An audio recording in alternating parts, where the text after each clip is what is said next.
സലു കിച്ചണിലേക്ക് സ്വാഗതം. അപ്പൊ നമ്മുടെ റിച്ചു നാളെ വെളുപ്പിന് തിരിച്ച് ഹോസ്റ്റലിലേക്ക് പോവുകയാണ്. അപ്പം ഇവൻ ഇങ്ങനെയാണ് കേട്ടോ, വന്നു കഴിഞ്ഞാല് ആ സമയത്ത് അവന് നനയ്ക്കാനുണ്ടെങ്കിൽ ഒന്നും നനയ്ക്കത്തില്ല. എന്നിട്ട് പോകുന്ന ദിവസം ആവുമ്പോഴേക്ക് ആ സമയം ധൃതി കൂട്ടിയിട്ട് എല്ലാം നനച്ചെടുക്കും. അപ്പൊ ഞാൻ പറയുന്നുണ്ട്, വന്നപ്പോഴേ പറയുന്നു, മോനെ നനയ്ക്കാൻ എന്തെങ്കിലും ഉണ്ടെങ്കിൽ നീ നനച്ചിട്ടേക്ക്. കാരണം ഇപ്പൊ ഇടയ്ക്കിടയ്ക്ക് മഴയുണ്ട്. അപ്പൊ ഏത് സമയത്താണ് മഴ വരണമെന്നൊന്നും പറയാൻ പറ്റത്തില്ല. പിന്നെ നിന്റെ തുണികൾ ഉണങ്ങി കിട്ടത്തൊന്നുമില്ല എന്ന് പറഞ്ഞു. അപ്പൊ അവൻ പറഞ്ഞു, ഇല്ല ഉമ്മ, നനയ്ക്കാം എന്ന് പറഞ്ഞു വെച്ചിരുന്നിട്ട് ഈ പോണ ദിവസം ആവുമ്പോഴേക്ക് ധൃതി കൂട്ടി പിന്നെ ഒരു നനപ്പും എടുപ്പൊക്കെയാണ്. അപ്പം ഞാൻ പറഞ്ഞു, നീ തുണി വിരിക്കുമ്പോ ക്ലിപ്പൊക്കെ ഇട്ട് എടുക്കണം, കാരണം ഇവിടെ നല്ല കാറ്റാണ് കേട്ടോ. പിന്നെ അല്ലെങ്കിൽ പിന്നെ അവൻ തിരിച്ച് തുണി എടുക്കാൻ വരുമ്പോ തുണി അവന് കിട്ടണം എന്നൊന്നുമില്ല. അപ്പൊ ഇപ്പം നല്ല അത്യാവശ്യം വെയിലുണ്ടായി. ഞാനൊരു 10 പ്രാവശ്യം നനയ്ക്കാൻ പറഞ്ഞ ശേഷമാണ് ഇതൊക്കെ നനച്ചിതാ കൊണ്ടൊന്ന് വിരിച്ചിടുന്നത്. അപ്പൊ റിച്ചു എന്റെ അടുത്ത് വരുന്നതിന് മുന്നേ പറഞ്ഞു, ഉമ്മ എനിക്ക് ഇപ്രാവശ്യം സോസേജ് ഉണ്ടാക്കി തരണം എന്ന്. അപ്പൊ ഞാൻ സോസേജ് വാങ്ങി വെച്ചിട്ടുണ്ടായിരുന്നു. അപ്പൊ ഞാനൊരു പാനിലേക്ക് ഒരു 2 ടേബിൾ സ്പൂണ് ഓയിൽ ഒഴിച്ച ശേഷം ഒരു 5-6 വെളുത്തുള്ളി ഒന്ന് ചതച്ചെടുത്തതാണ് കേട്ടോ. അപ്പൊ അത് ഒന്ന് ഇട്ടിട്ട് ഇതാ ഒന്ന് വഴറ്റി കൊടുക്കണം. അതിനുശേഷം ഞാനിവിടെ ഒരു 1/2 കപ്പ് വീതം സവോളയും നമ്മളുടെ ക്യാബേജും ക്യാരറ്റും കൂടി എടുത്തിട്ടുണ്ട്. അപ്പൊ അത് ഇതിലേക്ക് ചേർത്തിട്ടൊന്ന് വഴറ്റി കൊടുക്കാം.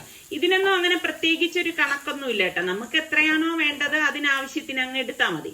അപ്പൊ ഇത് പെട്ടെന്ന് ഉണ്ടാക്കി എടുക്കാൻ പറ്റുന്ന ഒരു ഐറ്റമാണ്. എന്നിട്ട് ഇതിലേക്ക് നമുക്ക് പാകത്തിനുള്ള ഉപ്പും കൂടി ചേർത്ത ശേഷം ഒന്ന് വഴറ്റി കൊടുക്കാം. അപ്പൊ ക്യാബേജും സവോളയും കൂടെ ചേരുമ്പോൾ തന്നെ പെട്ടെന്ന് ഇത് നമുക്ക് വഴണ്ടി കിട്ടും. അപ്പൊ അതായത് ഞാൻ ഇതുപോലെ വഴറ്റി എടുക്കാണ്. അപ്പൊ പെട്ടെന്ന് വഴണ്ടി കിട്ടാൻ വേണ്ടിയിട്ട് ഞാൻ ഇതുപോലെ ഒന്ന് വഴറ്റിയ ശേഷം മൂടി വെച്ചിട്ട് ഒന്ന് വേവിച്ചെടുക്കാൻ കേട്ടോ. വെള്ളം ഒന്നും ചേർക്കരുത്. എന്നിട്ട് 2 മിനിറ്റ് കഴിഞ്ഞ് മൂടി തുറന്നതാ ഇതുപോലെ ഒന്ന് ഇളക്കി കൊടുക്കണം. ഞാൻ പറഞ്ഞില്ലേ, ആ സവാളയെന്നും ക്യാബേജിന്നും ഒക്കെ ഉള്ള വാട്ടർ കണ്ടന്റ് അതിലുണ്ടാവും. പിന്നെ ഞാൻ സോസേജ് ഇതാ ഇതുപോലെ ഒന്ന് കട്ട് ചെയ്ത് എടുത്തിട്ടുണ്ടായിരുന്നു. ഒരു 5-6 സോസേജ് ചെറുതായിരുന്നു കേട്ടോ, അതൊന്ന് കട്ട് ചെയ്തെടുത്തതാണ്. അതും കൂടി ഇതിലേക്ക് ചേർത്തിട്ടൊന്ന് വഴറ്റി കൊടുക്കും. സാധാരണ ചില കുട്ടികൾക്കൊക്കെ സോസേജ് ഫ്രൈ ചെയ്ത് കഴിക്കുന്നതൊക്കെ ഇഷ്ടമായിരിക്കും. അങ്ങനെയുള്ള എത്ര മക്കളുണ്ട് നിങ്ങളുടെ വീട്ടില്? ഇവിടെ ഇവർക്ക് ഫ്രൈയും ഇഷ്ടം തന്നെയാണ്. പിന്നെ ഞാൻ വിചാരിച്ചു ഇനിയിപ്പോ നോമ്പും കൂടിയല്ലേ ഇങ്ങനെ ഉണ്ടാക്കാന്ന്. എന്റെ 1 ടീസ്പൂണ് മുളക് പൊടിയും 1 ടീസ്പൂൺ മഞ്ഞൾപ്പൊടിയും 1 ടീസ്പൂൺ ഗരം മസാല പൊടിയും കൂടി ഇതിലേക്ക് ഇട്ട് കൊടുക്കാണ്. കൂട്ടത്തിൽ കുരുമുളക് പൊടി മസ്റ്റായിട്ട് വേണം, ഞാൻ 1 ടീസ്പൂൺ ഇട്ട് കൊടുക്കാണ്. അപ്പൊ ഇതും കൂടി ചേർത്തിട്ട് നമുക്കൊന്ന് വഴറ്റി കൊടുക്കാം. ശരിക്കും കുരുമുളകിന്റെ ആ ഒരു ടേസ്റ്റ് കിട്ടണം കേട്ടോ. എന്നിട്ട് നമുക്കിതൊന്ന് മൂടി വെച്ചു കൊടുക്കാം. അപ്പൊ ആ പൊടികളുടെ പച്ചച്ചുവ മാറാനാണ് ഞാനൊന്ന് മൂടി വെച്ചത്. അതിനുശേഷം നമുക്കിതിലേക്ക് 1 ടേബിൾ സ്പൂണോളം വിനാഗിരി ഒഴിച്ചു കൊടുക്കണം. വിനാഗിരിയൊക്കെ ഒഴിക്കുമ്പോഴാണ് ഇതിന് ടേസ്റ്റ് കിട്ടുന്നത് കേട്ടോ. ഒരുപാടൊന്നും വേണ്ട, ഈ ഒരു അളവിൽ എടുത്താൽ മതി. എന്നിട്ട് നമുക്കിതെല്ലാം ചേർത്തിട്ട് നല്ലതുപോലെ ഒന്ന് ഇളക്കി കൊടുക്കാം. ശരിക്കും നമുക്ക് ഈ റെസ്റ്റോറന്റിൽ കിട്ടുന്ന ടേസ്റ്റ് ഒക്കെ കിട്ടണമെങ്കിൽ നമ്മൾ ഇതുപോലെയൊക്കെ ചേർക്കുമ്പോഴാണ് കിട്ടുന്നത്. പിന്നെ സോയാ സോസ് ഞാൻ ഇതിലേക്ക് 1 ടീസ്പൂൺ ചേർത്ത് കൊടുക്കാണ്. ഒരുപാട് ചേർക്കണ്ട കേട്ടോ. അതുപോലെ തന്നെ റെഡ് ചില്ലി സോസ് ഉണ്ടല്ലോ, അത് നമുക്ക് 1 ടേബിൾ സ്പൂണോളം ഒഴിച്ചു കൊടുക്കാം. പിന്നെ ഷെഷ്വാൻ ചട്നി സോസ് എൻ്റെ കയ്യിൽ ഇരിപ്പുണ്ടായിരുന്നു, അത് ഞാൻ ഇതിലേക്ക് 2 ടീസ്പൂണ് ഇട്ട് കൊടുക്കാണ്. അപ്പം പലരും പറയും ഇതൊന്നും ഇല്ല ഇത്താ, പിന്നെ എങ്ങനെ ഉണ്ടാക്കുന്നു? നമ്മൾ ഇതുപോലെ ഒരു കുപ്പി എപ്പോഴെങ്കിലും വാങ്ങി വെച്ചാൽ മതി കേട്ടോ. ഇതുപോലെയൊക്കെ വല്ലപ്പോഴും ഉണ്ടാക്കുമ്പോൾ നമുക്കത് ഉപയോഗിച്ച് എടുക്കാൻ പറ്റും. അപ്പൊ ദാ ഇതുപോലെ ഒന്ന് ഇളക്കി കൊടുക്കണം. അതിനുശേഷം നമുക്ക് ഇതിലേക്ക് വേവിച്ച് വെച്ചിരിക്കുന്ന പാസ്ത ഇട്ട് കൊടുക്കാം കേട്ടോ. അപ്പൊ നമ്മൾ ഈ സോസ് ഇതൊക്കെ ചേർത്താൽ മാത്രമേ ആ ഒരു ഒതന്റിക് ടേസ്റ്റ് നമുക്ക് ഇതിന് കിട്ടത്തുള്ളൂ. അപ്പം ആ സോസ് ഇല്ലെങ്കിൽ അല്ലാത്ത രീതിയിൽ നമുക്ക് ഉണ്ടാക്കി എടുക്കാവുന്നതാണ്. പക്ഷെ അത്ര ടേസ്റ്റ് ഉണ്ടാവത്തില്ല കേട്ടോ. എന്നിട്ട് എല്ലാം ചേർത്തിട്ട് നല്ലതുപോലെ നമുക്കൊന്ന് മിക്സ് ചെയ്ത് കൊടുക്കണം. അപ്പൊ ഇത്രയേ ഉള്ളൂ സംഭവം. അപ്പൊ നമുക്ക് സമയം കിട്ടുന്ന സമയത്ത് പാസ്ത വേവിച്ച് വെക്കുകയാണെങ്കിൽ നമുക്ക് ഇതുപോലെയൊക്കെ ഉണ്ടാക്കി മക്കൾക്കൊക്കെ കൊടുക്കാവുന്നതാണ്. അപ്പൊ ദാ ഇതുപോലെ നമ്മൾ ഇളക്കി നല്ലതുപോലെ ഒന്ന് യോജിപ്പിച്ചെടുക്കണം. അപ്പൊ ഈ പാസ്തയൊക്കെ നമുക്ക് ചൂടോടുകൂടി കഴിക്കാൻ നല്ല ടേസ്റ്റാണ്. പിന്നെ ഇതിലേക്ക് നമുക്ക് വേണ്ടത് പാഴ്സ്ലി ലീഫാണ്. അപ്പം പലരും ഇതുപോലെ വരുമ്പോ ഇതൊക്കെ വേണോന്നൊക്കെ ചോദിക്കും. ഞാൻ പറഞ്ഞില്ലേ, ഇതൊക്കെ ചേർക്കുമ്പോഴാണ് ടേസ്റ്റ്. അതുപോലെ തന്നെ മിന്റ് ലീഫ് ഇതുപോലെ നമ്മൾ ഓരോ ബോട്ടിൽ വാങ്ങി വെച്ചിരുന്നാൽ മതി, കുറെ നാളത്തേക്ക് ഉപയോഗിക്കാം കേട്ടോ. പിന്നെ നമുക്ക് ഒറിഗാനോ, ഇതൊക്കെ ഇടുമ്പോഴാണ് അതിന്റെ ആ ഒരു മണവും ടേസ്റ്റും ഡിഫറെന്റ് ആക്കുന്നത്. എന്നിട്ട് നമുക്ക് ഇതെല്ലാം ചേർത്തിട്ട് ഓവറായിട്ട് ചേർക്കാനും പാടില്ല, മിതമായിട്ട് മാത്രമേ ഇതൊക്കെ ചേർക്കാവൂ. ചേർത്ത ശേഷം ഇതുപോലെ ഒന്ന് മിക്സ് ചെയ്തിട്ട് നമുക്ക് കുറച്ച് മല്ലിയില ചെറുതായിട്ട് അരിഞ്ഞത് ഇതിലേക്ക് ഞാൻ തൂവിയിട്ടെടുക്കാണ്. അപ്പം പെട്ടെന്ന് റെഡിയാക്കാൻ പറ്റുന്ന അടിപൊളി സംഭവമല്ലേ. അപ്പൊ നമ്മുടെ റിച്ചുവിന് വേണ്ടിയിട്ട് ഇന്ന് നോമ്പ് ഉറപ്പിനാണ് ഞാനിത് ഉണ്ടാക്കിയത് കേട്ടോ. ഒരാൾ എനിക്ക് കുറച്ച് കോക്കനട്ട് പ്രോഡക്ട്സ് ഒക്കെ അയച്ചു തന്നിട്ടുണ്ടായിരുന്നു. ഈ ഒരു 4 പ്രൊഡക്റ്റാണ് അയച്ചു തന്നത്. പായസത്തിനും സ്വീറ്റ്സിനും ഒക്കെയുള്ള കോക്കനട്ട് പേസ്റ്റ്, അതുപോലെ തന്നെ റോസ്റ്റഡ് കോക്കനട്ട്, വറുത്തരച്ച തേങ്ങ, പിന്നെ അരച്ച തേങ്ങ. അപ്പം ഞാൻ അതിൽ ഉപയോഗിച്ചത് ഈ അരച്ച തേങ്ങയാണ്. അപ്പോൾ ഞാൻ ഉപയോഗിച്ചപ്പം കൊള്ളാം കേട്ടോ. പിന്നെ ഇതിൻ്റെ ഒരു ഗുണം എന്ന് പറഞ്ഞാൽ അതാ കണ്ട വിസിബിളാണ്. അപ്പോൾ എല്ലാം നമുക്ക് കാണാനായിട്ടൊക്കെ സാധിക്കും. സാധാരണ നമ്മൾ മാർക്കറ്റിലൊക്കെ കിട്ടുന്ന കോക്കനട്ട് മിൽക്ക്, കോക്കനട്ട് പൗഡറൊക്കെയാണ് കണ്ടിട്ടുള്ളത്. ഈ ഒരു ടൈപ്പ് ഞാൻ അധികം കണ്ടിട്ടില്ല.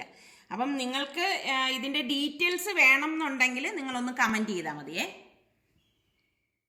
റിച്ച് വരുമ്പോഴൊക്കെ നമ്മളെ വണ്ടികൾ കഴുകുന്നത് നിങ്ങൾ കണ്ടിട്ടില്ലേ? അപ്പോഴൊക്കെ നിസാറൊക്കെ ഇങ്ങനെ വഴക്ക് പറയുമ്പോഴാണ് വന്ന് നിന്ന് വണ്ടിയൊക്കെ കഴുകുന്നത്. പക്ഷെ ഇപ്രാവശ്യം പാവം കേട്ടോ, നമ്മൾ ആരും പറയാതെ തന്നെ വന്ന് വണ്ടിയൊക്കെ ഒന്ന് കഴുകിയെടുക്കാണ്. അപ്പൊ എനിക്ക് തോന്നുന്നു അവന് തോന്നിക്കാണും ഇനിയിപ്പോ കഴുകിയില്ലെങ്കിലും വാപ്പ വന്നിട്ട് പിന്നീട് പറയും, റിസ്വാനെ ആ വണ്ടിയൊക്കെ ഒന്ന് കഴുകു, പൊടി പിടിച്ചിരിക്കുന്ന കണ്ടില്ലേ എന്നൊക്കെ പറയുന്നു വിചാരിച്ചിട്ടാണോ എന്നൊന്നും അറിയത്തില്ല. പക്ഷെ അവൻ സ്വയം അവന് ചെയ്യണം എന്ന് തോന്നി ചെയ്യുന്നതാണ് കേട്ടോ. അങ്ങനെ അവൻ ചെയ്യുന്നത് കണ്ടപ്പോ ഞാൻ ഇവിടെ വന്ന് ഒന്ന് വീഡിയോ എടുത്തതാണ്. അപ്പൊ അവൻ എൻ്റെ അടുത്ത് പറയുന്നുണ്ട്, വീഡിയോ എടുക്കുകയാണെങ്കിൽ ഞാൻ ഇപ്പം നിർത്തും, ഞാൻ നിർത്തിയിട്ട് പോകുന്നൊക്കെ എൻ്റെ അടുത്ത് ഇങ്ങനെ പറയുമായിരുന്നു. പിന്നെ ഇതാ ഇത് കണ്ടോ, നമ്മൾ അന്ന് നട്ട പച്ചമുളകാണ്. പച്ചമുളകൊക്കെ ഇപ്പൊ ചുവന്നു. പലരും എൻ്റെ അടുത്ത് പറഞ്ഞു അത് പറിച്ചാലേ അത് വളരുള്ളൂ എന്ന്. അപ്പൊ പറിക്കണം. പിന്നെ എനിക്ക് ഏറ്റവും ഇഷ്ടപ്പെട്ട ഇതാണ് മല്ലിയില. ഉണ്ടോ, അതിങ്ങനെ കിളിർത്ത് നിൽക്കുകയാണ്. പക്ഷെ കുറച്ചധികം മല്ലിയില ഇനിയിപ്പം നടണം. ഇപ്പൊ നോമ്പൊക്കെ കഴിഞ്ഞിട്ടൊക്കെ ചെയ്യാന്ന് കരുതി. പിന്നെ നമ്മുടെ തക്കാളിയിൽ പൂവൊക്കെ വന്നു. ഇതൊക്കെ കാണുമ്പോൾ ഭയങ്കര മനസ്സിന് സന്തോഷമാണ്. ചെറിയ ഒരു സംഭവം ആണെങ്കിലും അത് മനസ്സിനെ വല്ലാതെ അങ്ങ് സന്തോഷിപ്പിക്കും കേട്ടോ. പിന്നെ ഈ ചെറി അതങ്ങോട്ട് പൂത്തിട്ടുമില്ല, കായ്ച്ചിട്ടുമില്ല. പിന്നെ റംബൂട്ടന്റെ കാര്യം പറയുകയാണെങ്കിൽ ഇതാ കണ്ടോ, 3 എണ്ണം ഇതാ ഇങ്ങനെ റെഡിയായി വരെയാണ്. ഓരോ വളർച്ചയും ഞാൻ ഇങ്ങനെ വന്ന് നോക്കും കേട്ടോ. അപ്പൊ തന്നെ ഭയങ്കര സന്തോഷമാണ്. ഇതിന്ന് ഒരെണ്ണം കഴിക്കണം എന്നുള്ളതാണ് എൻ്റെ ഒരു ആഗ്രഹം. പിന്നെ റിച്ചു പോണത് കൊണ്ട് ഞാൻ വിചാരിച്ചു ഇന്ന് തറാവി കഴിഞ്ഞ് വന്നിട്ട് കഴിക്കുന്നത് ബിരിയാണി ഉണ്ടാക്കാമെന്ന് വിചാരിച്ചു. സാധാരണ നോമ്പിനൊന്നും ഞങ്ങൾ അങ്ങനെ ബിരിയാണി ഉണ്ടാക്കൂല കേട്ടോ. നോമ്പിന് ബിരിയാണിയേ ഉണ്ടാക്കത്തില്ല, പെരുന്നാളിന് മാത്രമേ ബിരിയാണി ഉണ്ടാക്കാറുള്ളൂ. അപ്പൊ ഇതാ ഞാൻ സവോളയൊക്കെ ഒന്ന് സ്ലൈസ് ചെയ്തെടുത്തു. അപ്പൊ ആ സവോള ഇത്രയും അധികം ഉള്ളതുകൊണ്ട് സ്ലൈസ് ചെയ്തെന്ന് വെച്ചാൽ ഒന്ന് ഫ്രൈ ചെയ്തെടുക്കാൻ വേണ്ടിയിട്ടാണ്. ബിരിയാണി ആകുമ്പോൾ നമുക്ക് കുറച്ച് ഫ്രൈഡ് സവോള വേണമല്ലോ. അപ്പൊ ഞാൻ എണ്ണ ഒഴിച്ചിട്ട് ഞാൻ ഇതുപോലെ 2-3 ബാച്ചായിട്ട് എണ്ണയിലേക്ക് ഇട്ടിട്ട് ഫ്രൈ ചെയ്തെടുക്കത്തേ ഉള്ളൂ. അപ്പം റിച്ചു കുറേ ദിവസം കൂടിയിട്ട് വന്നത് കൂടിയില്ല. അപ്പം ഞാൻ ചിക്കൻ കഴുകി വൃത്തിയാക്കി എടുത്തതിലേക്ക് 1 ടേബിൾ സ്പൂൺ ഇഞ്ചി വെളുത്തുള്ളി പേസ്റ്റും, 1 ടേബിൾ സ്പൂൺ മല്ലിപ്പൊടി, 1 ടീസ്പൂൺ മഞ്ഞൾപ്പൊടി, 1 ടേബിൾ സ്പൂൺ ഗരം മസാല പൊടി, 1.5 table spoon Kashmiri chilli powder, പാകത്തിനുള്ള ഉപ്പ്, ഇത്രയും കൂടി ഇട്ട ശേഷം ഇതിലേക്ക് നാരങ്ങയുടെ നീരൊന്ന് പിഴിഞ്ഞ് ഒഴിച്ചു കൊടുക്കും. നാരങ്ങയുടെ നീരൊക്കെ ചേർക്കുമ്പോഴാണ് ബിരിയാണിക്ക് നല്ല ഒരു ടേസ്റ്റ് ഒക്കെ കിട്ടുന്നത് കേട്ടോ. എന്നിട്ട് കൈകൊണ്ട് ഇത് നന്നായിട്ടൊന്ന് മിക്സ് ചെയ്തിട്ട് ഒരു കുറഞ്ഞത് ഒരു 15 മിനിറ്റ് എങ്കിലും മസാല പിടിക്കാനായിട്ട് മാറ്റി വെച്ച ശേഷം നമ്മൾ ഇത് കുക്ക് ചെയ്യുകയാണെങ്കിൽ നല്ലതാണ് കേട്ടോ. അപ്പൊ ഞാൻ എന്താ മസാല പിടിക്കാനായിട്ട് എല്ലാം മാറ്റി വെച്ചിരിക്കുകയാണ്. പിന്നെ മറ്റൊരു ബൗളിലെടുത്തിട്ട് അതിലേക്ക് ഞാനിവിടെ 3 കപ്പ് ബസ്മതി റൈസാണ് എടുത്തിരിക്കുന്നത്. അപ്പൊ അത് നന്നായിട്ടൊന്ന് കഴുകി എടുത്ത ശേഷം കുറച്ചധികം വെള്ളം ഒഴിച്ച് ഒരു 10-15 മിനിറ്റ് ഇത് കുതിരാൻ മാറ്റി വെക്കുവേ. അപ്പൊ ഇതിനിടയിൽ സവാള ഫ്രൈ ആയി വന്നിട്ടുണ്ട്. അപ്പം ഈ ഒരു സ്റ്റേജ് ആകുമ്പോൾ നമ്മൾ ഇത് എണ്ണയിൽ നിന്ന് എടുക്കണം, അല്ലെങ്കിൽ പെട്ടെന്ന് അത് കളർ ചേഞ്ച് ആവും കേട്ടോ. കരിഞ്ഞു പോയി കഴിഞ്ഞാൽ പിന്നെ ബിരിയാണിയുടെ സർവ്വ ടേസ്റ്റ് നഷ്ടപ്പെടും. അതുപോലെ തന്നെ കഴിഞ്ഞ വീഡിയോയിൽ ഞാൻ പറഞ്ഞപ്പോഴേക്കും ഒരുപാട് പേര്, എനിക്ക് തോന്നുന്നു ഒരു 2000-ന് പുറത്ത് പേര് എനിക്ക് കമന്റ് ചെയ്തു. എനിക്ക് ഭയങ്കര സന്തോഷമായി കേട്ടാ. ഞാൻ എന്തിനാണ് ഇങ്ങനെ പറയുന്നതെന്ന് അറിയാവോ? എനിക്ക് നിങ്ങളുടെയൊക്കെ ഈ കമന്റ്സ് കാണുമ്പോൾ നിങ്ങൾ എനിക്കൊപ്പം ഉള്ളതുപോലെ ഒരു ഫീൽ എനിക്ക് അനുഭവപ്പെടുന്നു. അതുകൊണ്ട് മാത്രമാണ് ഞാൻ നിങ്ങളുമായിട്ട് കമ്മ്യൂണിക്കേറ്റ് ചെയ്യാൻ വേണ്ടിയിട്ടാണ് കമന്റ് എഴുതണം എന്ന് പറയുന്നത് കേട്ടോ. അപ്പം നിങ്ങൾ എല്ലാവരും ഇങ്ങനെ കമന്റ് ചെയ്യുമ്പോഴേക്കും എനിക്ക് ഭയങ്കര സന്തോഷമാണ് കേട്ടോ. പിന്നെ എന്നാൽ കഴിയുന്ന വിധത്തിൽ മാക്സിമം നിങ്ങൾ എല്ലാവർക്കും റിപ്ലൈ തരാൻ ശ്രമിക്കാറുണ്ട്. അപ്പൊ ദാ ഇതിനിടയിൽ സവോള ഫ്രൈ ചെയ്ത് മാറ്റിയ ശേഷം അതിൽ തന്നെയാണ് ഞാൻ ഇനിയിപ്പോ ദാ ഈ അണ്ടിപ്പരിപ്പും കിസ്മിസും കൂടി ഇട്ടിട്ട് വറുത്തെടുക്കുന്നത് കേട്ടോ. പ്രത്യേകമായിട്ട് നമ്മൾ എണ്ണ ഒഴിക്കേണ്ട കാര്യമില്ലല്ലോ. അപ്പൊ ഇതിൽ തന്നെ എടുത്താൽ മതി. ഇനി ഇതേ എണ്ണ തന്നെ ഞാൻ ഇനി ഈ ബിരിയാണി ഉണ്ടാക്കാനായിട്ടും യൂസ് ചെയ്യും കേട്ടോ. അപ്പൊ ഈ കിസ്മിസ് ഇടുമ്പോഴും പെട്ടെന്ന് അത് വീർത്ത് വരും. പിന്നെ നമ്മൾ അടുത്ത സ്റ്റേജ് കരിയുക എന്നുള്ളതാണ്. അപ്പൊ അത് നോക്കി നിന്ന് വേണം നമ്മളിത് ഫ്രൈ ചെയ്ത് എടുക്കാനുള്ളത്. അപ്പം ഇന്നത്തെ ഈ ഒരു വീഡിയോ കണ്ട് നോക്കി നിങ്ങൾക്ക് ഇഷ്ടപ്പെടുകയാണെങ്കിൽ തീർച്ചയായിട്ടും നിങ്ങൾ ലൈക്ക് ചെയ്യാനും കമന്റ് ചെയ്യാനും ഒന്നും മറന്നു പോരുതേ. അപ്പൊ ഞാൻ ബിരിയാണി ഉണ്ടാക്കേണ്ട പാൻ അടുപ്പത്തേക്ക് വെച്ചിട്ട് നമ്മൾ ഈ ഉള്ളി ഫ്രൈ ചെയ്ത എണ്ണ തന്നെയാണ് ഇതിലേക്ക് ഒഴിച്ചു കൊടുത്തിരിക്കുന്നത്. എന്നിട്ട് നമുക്ക് പട്ട, ഗ്രാമ്പു, ഏലക്കായ, പിന്നെ പച്ചമുളക്, 2 പച്ചമുളക് ഇതുപോലെ കട്ട് ചെയ്തും കൂടി ഇതിലേക്ക് ഇട്ടിട്ട് ഇതുപോലെ ഒന്ന് മൂപ്പിച്ചെടുക്കാണ്. അപ്പോൾ ഇതുപോലെ എടുത്ത ശേഷം ഞാൻ ഇതിലേക്ക് ഒരു 3 സവാള സ്ലൈസ് ചെയ്തത് ഇട്ട് കൊടുക്കുകയാണ്. ഇട്ട് കൊടുത്ത ശേഷം ഇതൊന്ന് വഴറ്റി കൊടുക്കാം. അപ്പൊ എന്റെ പാത്രങ്ങൾ കണ്ടിട്ട് പലരും പാത്രത്തിന്റെയൊക്കെ റിവ്യൂ പറയുമെന്ന് ചോദിച്ചിട്ടുണ്ട്. 1 ടേബിൾ സ്പൂൺ ഇഞ്ചി വെളുത്തുള്ളി പേസ്റ്റും കൂടി ചേർത്തൊന്ന് ഇളക്കി കൊടുക്കണം കേട്ടോ. അപ്പൊ ഇതൊക്കെ ഇപ്പൊ ഞാൻ ഈ ഉപയോഗിക്കുന്ന പാത്രം 30 വർഷം പഴക്കമുള്ള എന്റെ ടിഫാലിന്റെ സോസ് പാൻ ആണ് കേട്ടോ. 30 വർഷം പഴക്കമുണ്ട് ഇതിന്. പക്ഷെ ഇപ്പോഴും അത് പുതിയതുപോലെ തന്നെയാണ് ഇരിക്കുന്നത്. അപ്പൊ ഇതിലേക്ക് നമുക്ക് 1.5 ടീസ്പൂൺ മല്ലിപ്പൊടി, 1 ടീസ്പൂൺ മുളക് പൊടി, 1 ടീസ്പൂൺ മഞ്ഞൾപ്പൊടി, 1 ടീസ്പൂൺ ഗരം മസാല പൊടി, 1 ടീസ്പൂൺ കുരുമുളക് പൊടി, പാകത്തിനുള്ള ഉപ്പ്, ഇത്രയും കൂടി ചേർത്തിട്ട് നല്ലതുപോലെ ഒന്ന് ഇളക്കി കൊടുക്കണം.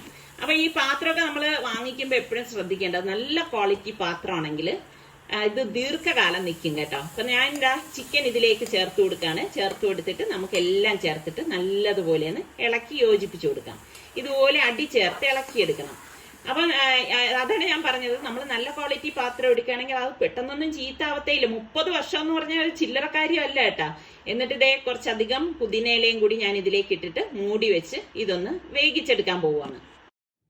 അപ്പൊ ഒരു 10 മിനിറ്റിന് ശേഷം ഞാൻ അടപ്പൊന്ന് മാറ്റി ഇതുപോലെ ഒന്ന് ഇളക്കി കൊടുക്കുകയാണ്. നമ്മൾ ഒട്ടും വെള്ളം ചേർത്തിട്ടേ ഇല്ല കേട്ടോ. അപ്പൊ വെള്ളം ഈ സമയം നമ്മൾ വെള്ളം ചേർക്കാനേ പാടില്ല. ചേർത്ത് കഴിഞ്ഞാൽ ഇതിന്റെ ടെക്സ്ചർ തന്നെ മാറിപ്പോകും.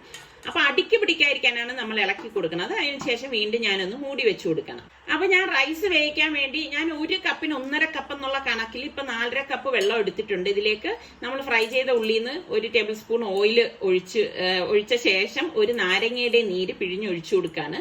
എന്നിട്ട് പട്ട, ഗ്രാമ്പു, ഏലക്കായ എല്ലാം ഞാൻ ഇതിലേക്ക് തന്നെ ഇട്ട് കൊടുക്കുകയാണ് ചെയ്യുന്നത്. പിന്നെ നമുക്ക് ബേ ലീഫ് ഉണ്ടെങ്കിൽ ബേ ലീഫും ഇതുപോലെ ഒന്ന് ഇട്ട് കൊടുക്കാം. ഇട്ട് കൊടുത്ത ശേഷം പാകത്തിനുള്ള ഉപ്പിട്ട് കൊടുക്കണം. ഉപ്പ് എപ്പോഴും നമ്മൾ ബിരിയാണിയൊക്കെ ഉണ്ടാക്കുമ്പോൾ കുറച്ച് അധികം ഇടേണ്ടി വരും. എന്നെങ്കിൽ മാത്രമേ ആ റൈസിൽ അത് പിടിക്കത്തുള്ളൂ കേട്ടോ. അപ്പൊ ഇത് നമ്മൾ ഫ്രൈ ചെയ്തെടുത്ത് വെച്ചിരിക്കുന്ന ആ ഉള്ളി ഉണ്ടല്ലോ, അതൊരു കൈപ്പിടി ഉള്ളി ഇതിലേക്ക് ഇട്ട് കൊടുക്കും. ഇതൊക്കെ ചേർക്കുമ്പോൾ നല്ല ടേസ്റ്റ് ആണ് കേട്ടോ. അപ്പൊ നിങ്ങൾ ഇങ്ങനെ ചെയ്തിട്ടില്ലെങ്കിൽ ട്രൈ ചെയ്ത് നോക്കുക കേട്ടോ. എന്നിട്ട് നമ്മൾ അരി കഴുകി ഊറ്റി വെച്ചിരിക്കുന്നത് ഇതിലേക്ക് ഇട്ട് കൊടുക്കുകയാണ്. അപ്പൊ ഈ ചോറ് നമ്മൾ വറ്റിച്ചെടുക്കുകയാണ് ചെയ്യുന്നത്. അപ്പൊ അതുകൊണ്ടാണ് ഈ ഒരു അളവിൽ നമ്മൾ വെള്ളം എടുത്തത്. എന്നിട്ട് എല്ലാം ചേർത്ത് നല്ലതുപോലെ ഒന്ന് ഇളക്കി കൊടുക്കാം. ഇളക്കി കൊടുത്ത ശേഷം ഇത് മൂടി വെച്ചു കൊടുക്കാം. ഇതും എന്റെ ഒരു കാസ്റ്റ് അയൺ പാൻ തന്നെയാണ് കേട്ടോ. അപ്പൊ നമ്മൾ ഈ സമയം ചിക്കന്റെ അടപ്പൊന്ന് മാറ്റിയിട്ട് നല്ലതുപോലെ ഒന്ന് ഇളക്കി യോജിപ്പിച്ചു കൊടുക്കാം. ഇതുപോലെ ഒന്ന് ഇളക്കി യോജിപ്പിച്ചു കൊടുക്കണം. അപ്പം ചിക്കൻ റെഡിയായി വരുന്നതേ ഉള്ളൂ. അപ്പൊ ഈ സമയത്ത് നമുക്ക് ഒരു 2 കൈപ്പിടിയോളം നമ്മൾ ഈ ഫ്രൈ ചെയ്ത ഉള്ളി ഉണ്ടല്ലോ അത് ഇതുപോലെ ഇട്ട് കൊടുക്കണം. അപ്പൊ ഈ വെന്ത് വരുന്ന സമയത്തെ നമ്മൾ അത് ഇട്ട് കൊടുക്കാവൂ. എന്നിട്ട് അടച്ചൊന്ന് മാറ്റി വെക്കാം. അപ്പൊ നമുക്ക് ഇവിടെ റൈസ് ഞാൻ ഇടയ്ക്ക് അടപ്പൊന്ന് മാറ്റി കൊടുക്കാണ്. മാറ്റി കൊടുത്തിട്ട് ഇതുപോലെ ഒന്ന് ഇളക്കി യോജിപ്പിച്ചു കൊടുക്കാം. അപ്പൊ ഇത് കാസ്റ്റ് അയൺ പാൻ ആയതുകൊണ്ട് തന്നെ നമുക്കിത് പെട്ടെന്ന് റെഡി ആയി കിട്ടും കേട്ടോ. കാസ്റ്റ് അയൺ പാനിനൊക്കെ അങ്ങനെ ഒരു ഗുണമുണ്ട് കേട്ടോ. ഞാൻ തീർച്ചയായിട്ടും നമ്മുടെ പുതിയ ആൾക്കാർക്ക് വേണ്ടിയിട്ട് ഞാൻ ഈ പാനിനെ കുറിച്ചൊക്കെ ഉള്ള ഒരു വീഡിയോ ഉടൻ തന്നെ നിങ്ങൾക്ക് ചെയ്യുന്നതാണ് കേട്ടോ. അപ്പൊ നമുക്ക് എങ്ങനെ നല്ല പാൻ വാങ്ങിക്കാം എന്നുള്ളതൊക്കെ ഞാൻ അതിൽ ഉൾപ്പെടുത്താം കേട്ടോ. അപ്പൊ ഇതുപോലെ ഒന്ന് ഇളക്കിയെടുക്കണം. അപ്പൊ നമ്മുടെ റൈസ് ഇവിടെ റെഡി ആയിട്ടുണ്ട്. അപ്പൊ ഇത്രയേ ഉള്ളൂ റൈസിന്റെ കാര്യം. നമ്മുടെ ചിക്കനും റെഡിയായി വന്നിരിക്കുകയാണ്. അപ്പൊ നമ്മൾ ശ്രദ്ധിക്കേണ്ട കാര്യം, വെള്ളം ഒട്ടും നമ്മൾ ഇതിലേക്ക് ചേർക്കരുത് കേട്ടോ. ഇപ്പൊ ഞാൻ ഇതിലേക്ക് തക്കാളി ഒന്നും ചേർത്തിട്ടില്ല. അപ്പൊ ഇതുപോലെ ഇളക്കിയെടുത്ത് ആ വറ്റിച്ചു വെച്ചിരിക്കുന്ന റൈസ് ഉണ്ടല്ലോ അത് ഞാൻ ഇതിലേക്ക് ഇട്ട് കൊടുക്കാണ്. അപ്പം ഇട്ട് കൊടുത്ത ശേഷം നമുക്ക് ഈ ഫ്രൈ ചെയ്ത സവാളയും പിന്നെ കുറച്ച് പുതിനയിലയും മല്ലിയിലയും കൂടി ഇട്ടതും പിന്നെ അണ്ടിപ്പരിപ്പ്, കിസ്മിസ് ഇതൊക്കെ ഇട്ട് കൊടുക്കാം. ഇട്ട് കൊടുത്തിട്ട് വീണ്ടും ഞാൻ ലെയർ ചെയ്ത് റൈസ് ഇട്ട് കൊടുക്കാണ്. റൈസ് ഇട്ട് കൊടുത്ത ശേഷം വീണ്ടും ഞാനിപ്പം കുറച്ച് സാഫ്രോണ് കുറച്ച് വെള്ളത്തിൽ കലക്കിയതാണ് കേട്ടോ. അത് ഇതുപോലെ ഒന്ന് ഒഴിച്ചു കൊടുക്കാം. ഇതൊക്കെ ഇടുമ്പോൾ നല്ല മണമാണ് കേട്ടോ ബിരിയാണിക്ക്. എന്നിട്ട് നമുക്ക് ഈ ഫ്രൈ ചെയ്ത ഉള്ളിയും അണ്ടിപ്പരിപ്പും കിസ്മിസും മല്ലിയിലയും പുതിനയിലയും ഒക്കെ ഇതുപോലെ ഇട്ട ശേഷം നമ്മൾ ഫ്രൈ ചെയ്ത ഉള്ളിയുടെ ഓയിലില്ലേ അത് 1 ടേബിൾ സ്പൂൺ എടുത്ത് മീതെ ഒഴിച്ചിട്ട് മൂടി വെച്ച് വളരെ സിമ്മിലിട്ടിട്ട് ഒരു 5 മിനിറ്റ് അത്രയേ ഉള്ളൂ. 5 മിനിറ്റ് കഴിയുമ്പോഴേക്ക് ഞാൻ ഒന്ന് ഇളക്കി കാണിച്ചു തരാം. ഇതിപ്പോ നിങ്ങളെ കാണിക്കാൻ വേണ്ടിയിട്ടാണ് ഇപ്പൊ തന്നെ ഞാൻ ഇളക്കി എടുക്കുന്നത്. അല്ലായിരുന്നു എന്നുണ്ടെങ്കിൽ നമ്മൾ രാത്രി തറാവിയൊക്കെ നിസ്കരിച്ച് വന്ന ശേഷം മാത്രമേ ഇത് മിക്സ് ചെയ്യത്തുള്ളൂ കേട്ടോ. അപ്പൊ ഇതിപ്പോ ഞാനൊരു ഫോട്ടോയ്ക്ക് വേണ്ടിയിട്ട് എടുക്കാൻ വേണ്ടിയിട്ടാണ് ഈ ഒരു പ്ലേറ്റിലേക്ക് മാറ്റുന്നത്. അപ്പൊ ഇനി തറാവി കഴിഞ്ഞൊക്കെ വന്നു കഴിയുമ്പോഴേക്ക് പിന്നെ ഇരുട്ടായി പോകും. അപ്പൊ പിന്നെ പറ്റത്തില്ല കേട്ടോ. അപ്പൊ ഇതാണ് നമ്മുടെ അടിപൊളി ബിരിയാണി. അപ്പൊ നിങ്ങൾ എല്ലാവരും ട്രൈ ചെയ്ത് നോക്കണേ. അപ്പൊ ഇന്നുണ്ടാക്കിയതിൽ ഏത് വിഭവമാണ് നിങ്ങൾക്ക് ഇഷ്ടപ്പെട്ടതെന്ന് കൂടി ഒന്ന് പറയണേ. പിന്നെ തറാവി നിസ്കാരമൊക്കെ കഴിഞ്ഞ് വന്ന ശേഷമാണ് ഞങ്ങളിപ്പോ ബിരിയാണി കഴിക്കുന്നത്. അടിപൊളി ബിരിയാണി ആയിരുന്നു കേട്ടോ. അപ്പൊ ഇന്ന് ഞാൻ ഉണ്ടാക്കിയതിൽ ഏത് വിഭവമാണ് നിങ്ങൾക്ക് ഇഷ്ടമായതൊന്നുകൂടി പറയണം. ലൈക്ക് ചെയ്യാനും കമന്റ് ചെയ്യാനും ഒന്നും മറന്നു വരുതേ. അപ്പോൾ നമുക്കിനി അടുത്ത് നല്ല നോമ്പുതുറ വിഭവങ്ങളുമായി വരാം. അതുവരേക്കും എല്ലാവർക്കും ബൈ ബൈ.